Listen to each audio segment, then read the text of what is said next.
नमस्कार। आकाशवाणी से प्रस्तुत है समाचार प्रभात।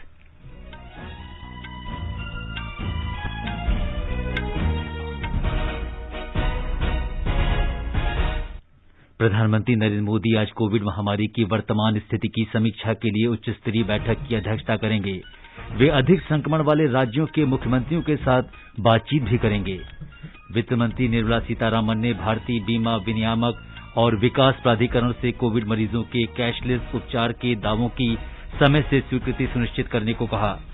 उत्तर प्रदेश सरकार आवश्यक दवाओं और ऑक्सीजन की कालाबाजारी और जमाखोरी करने वालों के खिलाफ राष्ट्रीय सुरक्षा कानून के तहत कार्रवाई करेगी। देश भर में अब तक 13 करोड़ 53 लाख से अधिक कोविड टीके लगाए गए। निर्वाचन आयोग ने पश्चिम बंगाल में रोड शो, पदयात्रा और वाहन रैलियों पर प्रतिबंध लगाया। देश में बढ़ते कोविड मामलों को देखते हुए वार्षिक अमरनाथ यात्रा का पंजीकरण अस्थायी रूप से स्थगित। प्रधानमंत्री नरेंद्र मोदी ने स्वच्छ ऊर्जा और जलवायु परिवर्तन पर भारत अमेरिका साझेदारी की घोषणा की। पोलैंड में विश्व युवा मुक्केबाजी चैंपियनशिप में भारतीय महिला मुक्केबाजों ने 7 स्वर्ण पदक जीतकर इतिहास रचा। और आईपीएल क्रिकेट में रॉयल चैलेंजर्स बैंगलोर ने राजस्थान रॉयल्स को 10 विकेट से हराया।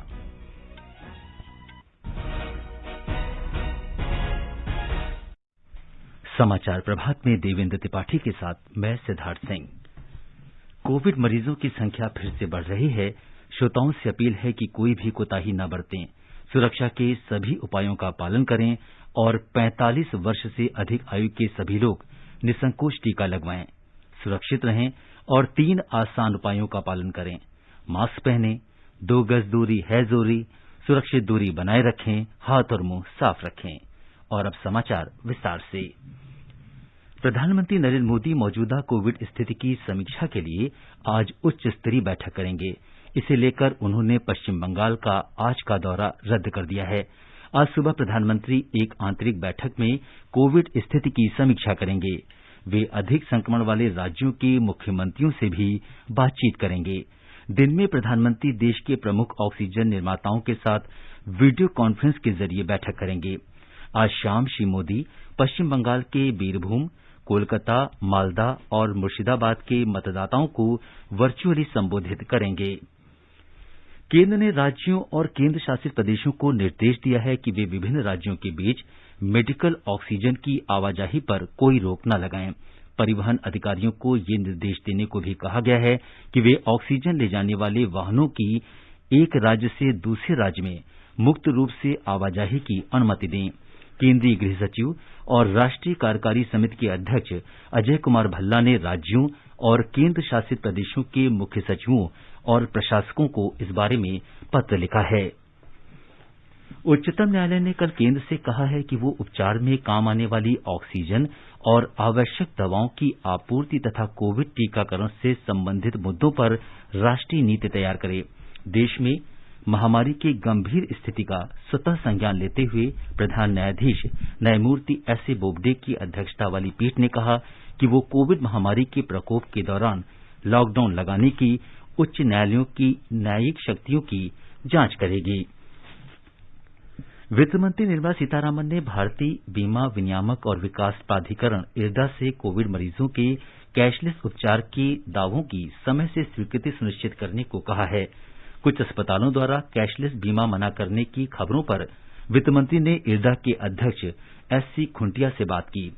ट्वीट कर श्रीमती सीतारामन ने कहा कि पिछले वर्ष मार्च में कोविड को समग्र स्वास्थ्य बीमा में शामिल किया गया था। कैशलेस सेवा नेटवर्क अस्पतालों के साथ साथ अस्थायी अस्पतालों में भी उपलब्ध है। श्रीमती सीतारामन ने बताया कि बीमा कंपनियों ने अब तक 8,642 करोड़ रुपए के 9 लाख से अधिक कोविड से जुड़े दावों का निपटान किया है। उन्होंने कहा कि टेलीफोन पर परामर्श को भी इसमें लाया जा सकता है। वित्त मंत्री ने कहा कि इरडा बीमा कंपनियों को निर्देश देगा कि वे कोविड मामलों की स्वीकृति और निपटान प्राथमिकता के आधार पर करें। भारत में अब तक 13 करोड़ 53 लाख से अधिक कोविड टीके लगाए जा चुके हैं। इनमें से 92 लाख से अधिक स्वास्थ्य कर्मियों ने टीके की पहली डोज ली है, जबकि 59 लाख से अधिक स्वास्थ्य कर्मियों ने दोनों डोज ले ली हैं। इसके अतिरिक्त अग्रिम पंक्ति के 1 करोड़ 17 लाख कर्मियों ने टीके का पहला डोज और 60 लाख से अधिक कर्मियों ने कोविड से बचाव का दूसरा डोज भी ले लिया है। केंद्रीय स्वास्थ्य मंत्रालय ने बताया है कि कल रात 8 बजे तक 30,16,000 से अधिक टीके लगाए गए। इनमें से लगभग 18 लाख से अधिक लोगों को पहला टीका और 11 लाख से अधिक लोगों को दूसरा टीका लगाया गया। देश में 18 वर्ष से अधिक आयु के सभी लोगों को कोविड टीका लगाने के लिए पंजीकरण 28 अप्रैल से शुरू होगा। लोग कोविन पोर्टल cowin.gov.in पर पंजीकरण करा सकते हैं। केंद्रीय स्वास्थ्य मंत्रालय ने कहा है कि 18 वर्ष से अधिक उम्र के लोगों के लिए कोविन पोर्टल 24 अप्रैल से तैयार कर दिया जाएगा, क्योंकि 1 मई से तीसरे चरण का टीकाकरण कार्यक्रम भी शुरू हो जाएगा।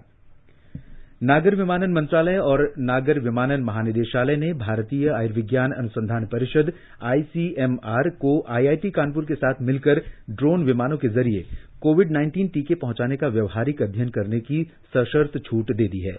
ये छूट 1 साल की अवधि के लिए या अगला आदेश आने तक रहेगी। GIS आधारित संपत्ति डेटाबेस और इलेक्ट्रॉनिक टैक्स रजिस्टर बनाने के लिए देहरादून, हल्द्वानी, हरिद्वार और रुद्रपुर के नगर निगमों को भी 1 साल या अगले आदेश तक ड्रोन विमानों के इस्तेमाल में सशर्त छूट दी गई है। इसके अलावा पश्चिम मध्य रेलवे कोटा और कटनी रेल दुर्घटना स्थल तथा रेलवे परिसंपत्तियों की सुरक्षा के लिए पत्र जारी होने की तिथि से 1 साल की अवधि तक ड्रोन का सशर्त इस्तेमाल कर सकेंगे। वेदांता लिमिटेड केयर्न ऑयल और गैस को भी स्थलों का निरीक्षण और मानचित्रण कर डेटा एकत्र करने के लिए ड्रोन के सशर्त इस्तेमाल की छूट दी गई है। नागरिक विमानन मंत्रालय ने कहा है कि सभी शर्तों और सीमाओं का पालन करने पर ही ये छूट वैध मानी जाएंगी। किसी शर्त का उल्लंघन करने पर ये छूट समाप्त हो जाएगी और नागर विमानन मंत्रालय तथा नागर विमानन महानिदेशालय इस संबंध में कार्रवाई कर सकेंगे। उत्तर प्रदेश सरकार ने कहा है कि वो कोविड उपचार की जरूरी दवाओं, ऑक्सीजन और इंजेक्शन की कालाबाजारी और जमाखोरी करने वालों के खिलाफ राष्ट्रीय सुरक्षा कानून और गैंगस्टर अधिनियम लगाएगी। मुख्यमंत्री योगी आदित्यनाथ ने आश्वासन दिया कि राज्य में रोगियों के लिए ऑक्सीजन की कमी नहीं है और सरकार सभी अस्पतालों को ऑक्सीजन उपलब्ध कराने के हर संभव उपाय कर रही है। कल एक समीक्षा बैठक के बाद मुख्यमंत्री ने कहा कि बहुत जल्दी ही राज्य को रेमडेसिविर इंजेक्शन की 1,25,000 डोज मिल जाएगी। उन्होंने अधिकारियों को प्रत्येक जिले में कोविड बिस्तरों की संख्या दोगुनी करने का निर्देश दिया। कल राज्य के स्वास्थ्य विभाग ने निजी और सरकारी अस्पतालों को बेहतर उपचार प्रबंधन के लिए नए दिशा निर्देश जारी किए थे। अब निजी अस्पतालों को अपने कोविड बिस्तरों की क्षमता के 90% तक कोविड रोगियों को भर्ती करने की अनुमति दे दी गई है। 10% बिस्तर किसी संदर्भ से होने वाले दाखिले के लिए रखे जाएंगे। सभी अस्पतालों को, चाहे निजी हो या सरकारी, भर्ती के बारे में सरकार को प्रतिदिन सुबह और शाम वास्तविक समय डेटा उपलब्ध कराना होगा और इसे अपने संस्थान के नोटिस बोर्ड पर भी लगाना होगा। दूसरी तरफ पिछले कुछ सप्ताह से महामारी से सर्वाधिक ग्रस्त राजधानी लखनऊ से सकारात्मक खबरें भी आ रही हैं। कल लंबे समय बाद उपचार से स्वस्थ होने वाले रोगियों की संख्या नए संक्रमितों के मुकाबले अधिक रही। कल 6,207 लोग ठीक हुए, जबकि 5,239 लोगों में संक्रमण की पुष्टि हुई। लखनऊ में इस समय 50,000 से अधिक कोविड रोगियों का उपचार चल रहा है। बिहार सरकार ने राज्य में बढ़ते कोरोना संक्रमण को देखते हुए प्रत्येक जिले में 100 से 500 तक कोविड देखभाल केंद्र स्थापित करने का फैसला किया है। इन केंद्रों में ऑक्सीजन सुविधा उपलब्ध रहेगी। राज्य स्वास्थ्य विभाग के प्रधान सचिव प्रत्यय अमृत ने कहा कि ऑक्सीजन की कमी पूरी करने के लिए प्रत्येक जिले में क्रायोजेनिक ऑक्सीजन टैंक लगाया जाएगा। इस बीच राज्य में कल 11,489 लोगों में कोविड संक्रमण की पुष्टि हुई। इस महामारी से कल 91 लोगों की मौत हुई। कल 86,609 लोगों को कोविड टीका लगाया गया। राज्य में अब तक 63,62,151 लोगों को कोविड टीका लगाया जा चुका है। मध्य प्रदेश के मुख्यमंत्री शिवराज सिंह चौहान ने कहा है कि रेमडेसिविर टीके की कालाबाजारी करने वालों के विरुद्ध राष्ट्रीय सुरक्षा कानून के अंतर्गत कार्रवाई की जानी चाहिए। उन्होंने कहा कि ऑक्सीजन की आपूर्ति के बारे में भ्रामक सूचना और अफवाह फैलाने वालों के विरुद्ध भी कड़ी कार्रवाई करनी चाहिए। ब्यौरा हमारी संवाददाता से। मुख्यमंत्री श्री चौहान ने कोरोना संक्रमण की स्थिति पर उच्च स्तरीय बैठक के दौरान कहा कि कोरोना कर्फ्यू के लिए जिस तरह से जनता आगे आई है और सभी ने सहयोग किया है, उससे संक्रमण फैलने की गति कम हुई है। मुख्यमंत्री ने जानकारी दी कि ऑक्सीजन आपूर्ति के लिए डीआरडीओ सहित केंद्र सरकार स्तर पर लगातार बातचीत जारी है। ऑक्सीजन की आपूर्ति में केंद्र सरकार से हर संभव सहयोग मिल रहा है। प्रदेश में टीकाकरण को गति दी जा रही है। 1 मई से 18 साल से अधिक आयु के सभी लोगों को निःशुल्क टीकाकरण किया जाएगा। पूजा पीवर्धन, आकाशवाणी समाचार, भोपाल। छत्तीसगढ़ में राज्य माध्यमिक शिक्षा बोर्ड ने 10वीं कक्षा की परीक्षाएं रद्द कर दी हैं। कोविड स्थिति को देखते हुए 12वीं की परीक्षा स्थगित की गई है। ब्यौरा हमारे संवाददाता से। छत्तीसगढ़ माध्यमिक शिक्षा मंडल ने 3 मई से आयोजित की जाने वाली 12वीं की परीक्षाओं को स्थगित कर दिया है। कोविड महामारी की स्थिति में सुधार होने के बाद नई समय सारणी जारी की जाएगी। वहीं 10वीं की परीक्षाओं को निरस्त करते हुए माध्यमिक शिक्षा मंडल ने दिशा निर्देश जारी किए हैं कि मंडल द्वारा जारी असाइनमेंट के आधार पर विद्यार्थियों को अंक दिए जाएंगे। यदि किसी विद्यार्थी ने असाइनमेंट नहीं किए हैं तो उसे उत्तीर्ण होने के लिए जरूरी न्यूनतम अंक प्रदान किए जाएंगे। इस बीच छत्तीसगढ़ के उच्च शिक्षा विभाग ने आदेश जारी किया है कि वर्तमान शिक्षा सत्र में शासकीय और निजी विश्वविद्यालयों में कोई भी परीक्षा ऑफलाइन पद्धति से आयोजित नहीं की जाएगी। सभी परीक्षाएं ऑनलाइन ही ली जाएंगी। विकल्प शुक्ला, आकाशवाणी समाचार, रायपुर। ओडिशा सरकार ने पश्चिम बंगाल से आने वाले लोगों के लिए 14 दिन के पृथकवास का आदेश जारी किया है। पश्चिम बंगाल और अन्य राज्यों में कोविड वायरस के 3 प्रकारों का पता चलने के बाद ये आदेश जारी किया गया। राज्य सरकार ने तत्काल प्रभाव से पश्चिम बंगाल की सीमा से लगे सभी जिलाधिकारियों को जांच चौकी स्थापित कर लोगों की आवाजाही पर नजर रखने का आदेश दिया है। इन लोगों को स्थानीय अधिकारियों द्वारा चिन्हित किए गए केंद्रों में 14 दिन के संस्थागत पृथकवास में रहना होगा। हालांकि दूसरा टीका लगाए जाने का प्रमाण पत्र या 48 घंटे के भीतर हुए आरटीपीसीआर परीक्षण की नेगेटिव रिपोर्ट प्रस्तुत करने पर घर में पृथकवास की छूट मिलेगी। ये पृथकवास भी 14 दिन का होगा। महाराष्ट्र में मुंबई के नजदीक विरार में एक निजी कोविड अस्पताल में आग लगने से 13 रोगियों की मौत हो गई है। अस्पताल के आईसीयू वार्ड में रात करीब 3 बजे आग लगी। अग्निशमन कर्मियों ने आग पर काबू पा लिया है। ये अस्पताल पालघर जिले में स्थित है। तमिलनाडु में कल 12,600 से अधिक लोगों में कोविड संक्रमण की पुष्टि हुई। राज्य सरकार ने कहा है कि अस्पतालों में ऑक्सीजन और आरटीपीसीआर किट के पर्याप्त स्टॉक उपलब्ध हैं। एक वक्तव्य में मुख्य सचिव राजीव टंडन ने कहा कि राज्य में लगभग 55,000 बिस्तर कोविड मरीजों के लिए आरक्षित हैं, जिनमें से 65% से अधिक बिस्तर ऑक्सीजन सुविधायुक्त हैं। राज्य में प्रतिदिन लगभग 240 टन ऑक्सीजन का उपयोग किया जा रहा है। मुख्य सचिव ने कहा कि बड़ी संख्या में लोगों के संक्रमित होने के कारण आने वाले दिनों में ऑक्सीजन की मांग बढ़ सकती है।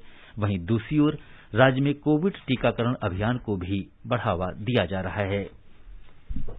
तेलंगाना सरकार ने केंद्र सरकार से अनुरोध किया है कि उसे राज्य के निकट के संयंत्रों से ऑक्सीजन दी जाए। राज्य सरकार ने उसे कोविड वैक्सीन के आयात की अनुमति देने का भी अनुरोध किया है।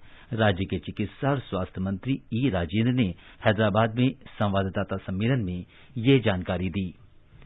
पुदुचेरी में आज कोविड महामारी के 987 नए मामले दर्ज किए गए, जो एक दिन की सर्वाधिक संख्या है।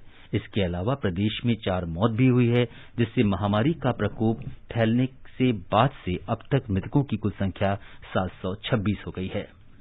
दिल्ली में कल 26,169 लोगों में कोविड संक्रमण की पुष्टि हुई, जबकि 306 रोगियों की मृत्यु हो गई। राष्ट्रीय राजधानी में एक दिन में कोविड से मरने वालों की यह सर्वाधिक संख्या है। कल 48,346 आरटीपीसीआर और 23,862 रैपिड एंटीजन टेस्ट किए गए।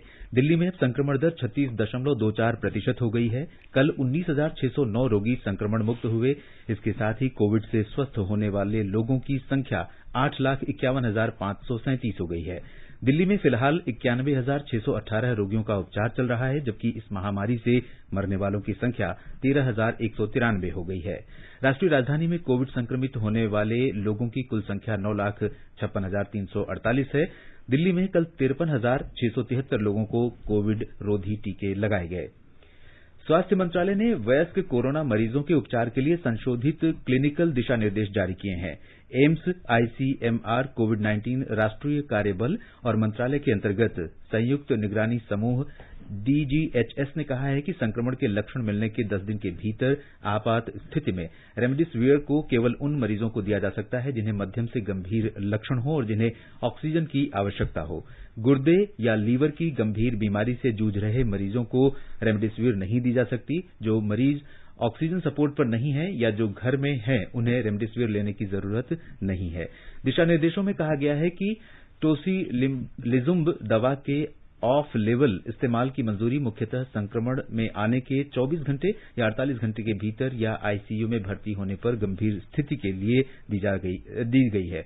ये दवा उन मरीजों को भी दी जा सकती है जिनकी हालत स्टेरॉयड लेने के बावजूद नहीं सुधर रही है तथा जिनमें कोई बैक्टीरियल या फंगल संक्रमण न हो। कोविड संक्रमण से मुक्त हो चुके लोगों के प्लाज्मा से अन्य कोविड मरीजों का इलाज मुख्यतः लक्षण आने के 7 दिन के भीतर और केवल उपयुक्त प्लाज्मा डोनर मिलने की स्थिति में ही किया जा सकता है। आगे बढ़ने से पहले एक नजर मुख्य समाचारों पर। प्रधानमंत्री नरेंद्र मोदी आज कोविड महामारी की वर्तमान स्थिति की समीक्षा के लिए उच्च स्तरीय बैठक की अध्यक्षता करेंगे। वे अधिक संक्रमण वाले राज्यों के मुख्यमंत्रियों के साथ बातचीत भी करेंगे। वित्त मंत्री निर्मला सीतारामन ने भारतीय बीमा विनियामक और विकास प्राधिकरण से कोविड मरीजों के कैशलेस उपचार के दावों की समय से स्वीकृति सुनिश्चित करने को कहा। उत्तर प्रदेश सरकार आवश्यक दवाओं और ऑक्सीजन की कालाबाजारी और जमाखोरी करने वालों के खिलाफ राष्ट्रीय सुरक्षा कानून के तहत कार्रवाई करेगी। देश भर में अब तक 13 करोड़ 53 लाख से अधिक कोविड टीके लगाए गए। निर्वाचन आयोग ने पश्चिम बंगाल में रोड शो, पदयात्रा और वाहन रैलियों पर प्रतिबंध लगाया। देश में बढ़ते कोविड मामलों को देखते हुए वार्षिक अमरनाथ यात्रा का पंजीकरण अस्थायी रूप से स्थगित। प्रधानमंत्री नरेंद्र मोदी ने स्वच्छ ऊर्जा और जलवायु परिवर्तन पर भारत अमेरिका साझेदारी की घोषणा की। पोलैंड में विश्व युवा मुक्केबाजी चैंपियनशिप में भारतीय महिला मुक्केबाजों ने 7 स्वर्ण पदक जीतकर इतिहास रचा और आईपीएल क्रिकेट में रॉयल चैलेंजर्स बैंगलोर ने राजस्थान रॉयल्स को 10 विकेट से हराया। निर्वाचन आयोग ने पश्चिम बंगाल में चुनाव प्रचार के लिए रोड शो, पदयात्रा, साइकिल, मोटरसाइकिल और वाहन रैली पर प्रतिबंध लगा दिया है। निर्वाचन आयोग ने कल जारी आदेश में कहा कि राज्य में सार्वजनिक सभाओं में 500 से अधिक व्यक्तियों के शामिल होने की अनुमति नहीं दी जाएगी।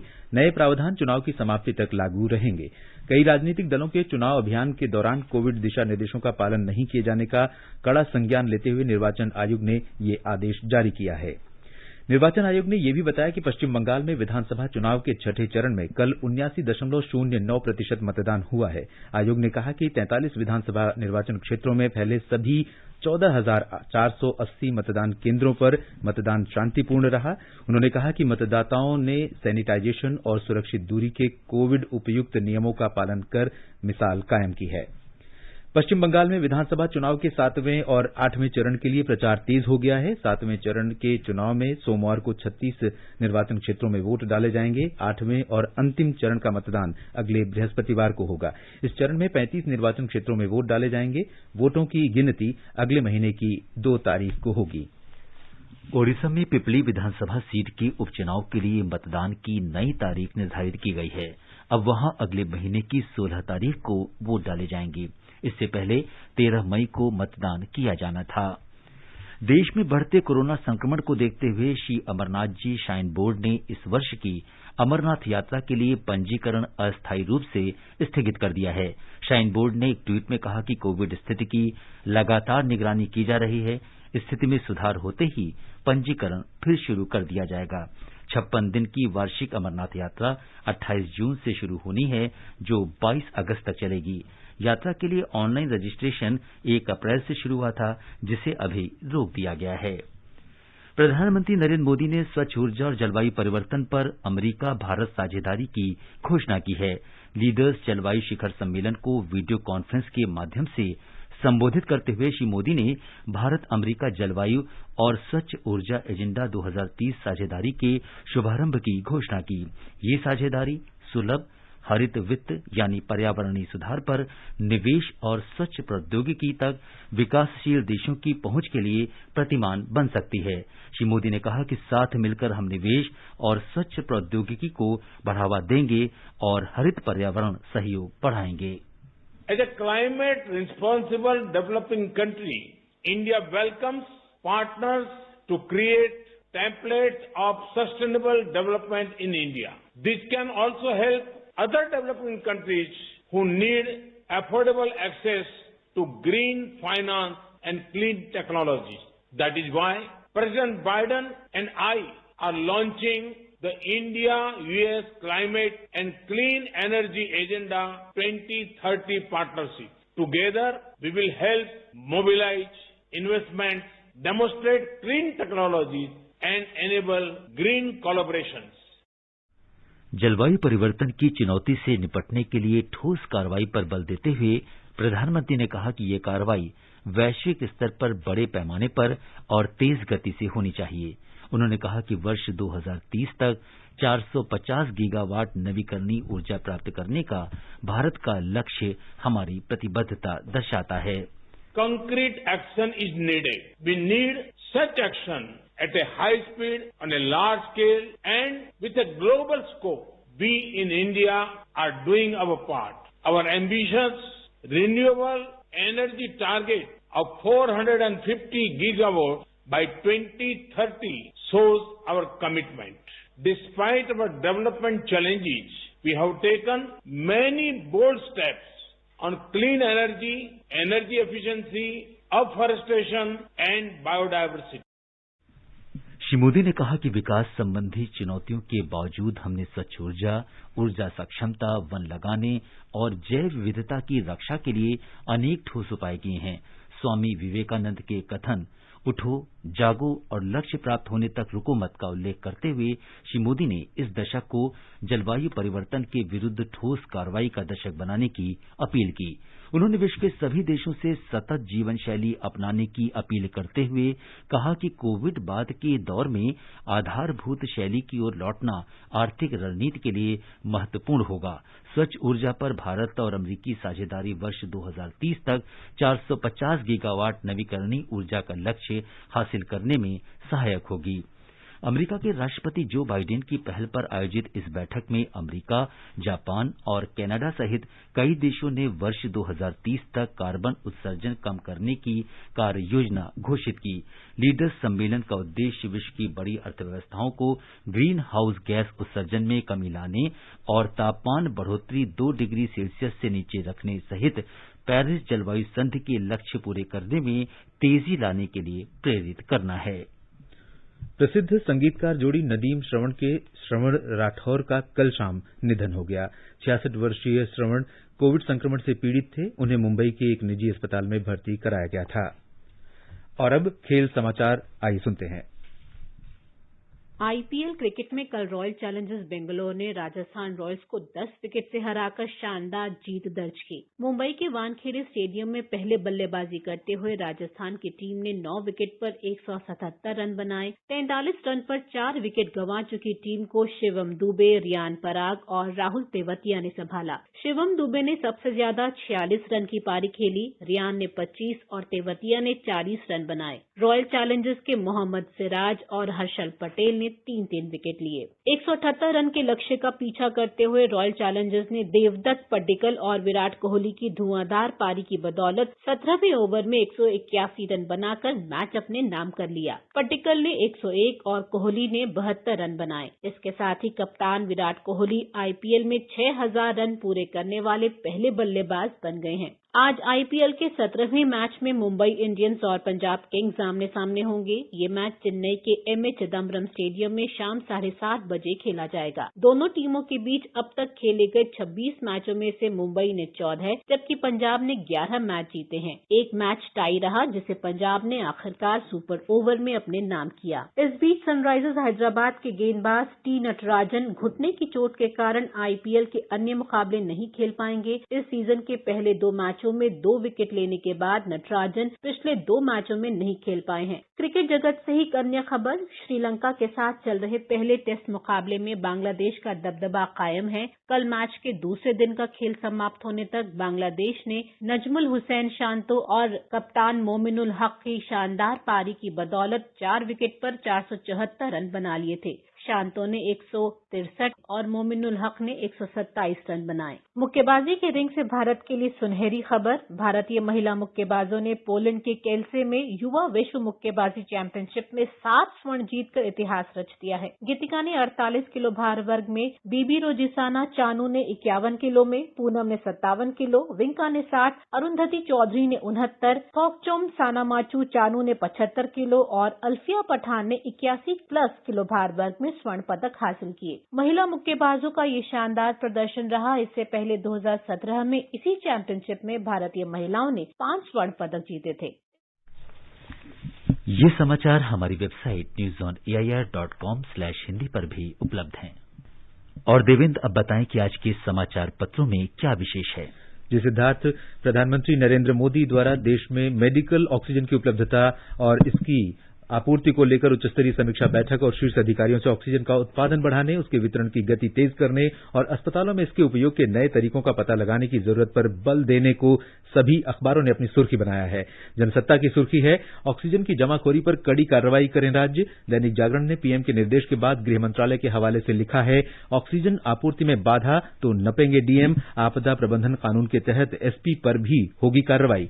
ऑक्सीजन की आपूर्ति तेज करने की रेलवे की पहल को लेकर राष्ट्रीय सहारा ने सुर्खी दी है, ग्रीन कॉरिडोर बनाकर चलाई जा रही है ऑक्सीजन एक्सप्रेस। हिंदुस्तान ने दिल्ली में आईटीबीपी द्वारा ऑक्सीजन की उपलब्धता के साथ 500 बिस्तरों वाला कोविड देखभाल केंद्र शुरू करने को सुर्खी दी है। कोविड केयर सेंटर को 3 दिनों में शुरू करने की तैयारी तेज, आईटीबीपी 500 बिस्तर वाला केंद्र शुरू करेगा।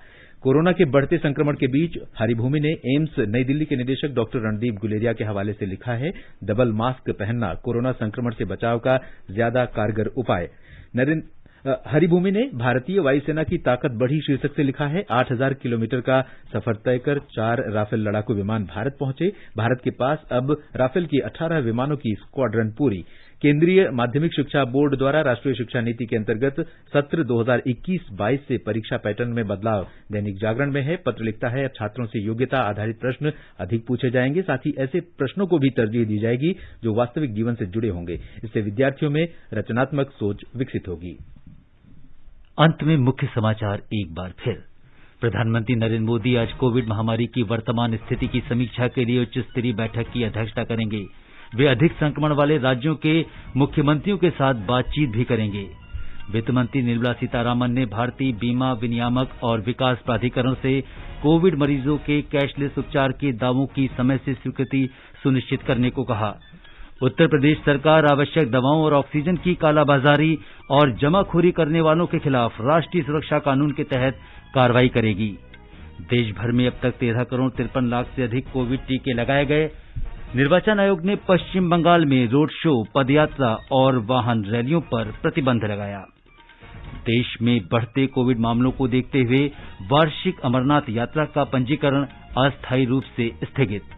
प्रधानमंत्री नरेंद्र मोदी ने स्वच्छ ऊर्जा और जलवायु परिवर्तन पर भारत अमेरिका साझेदारी की घोषणा की।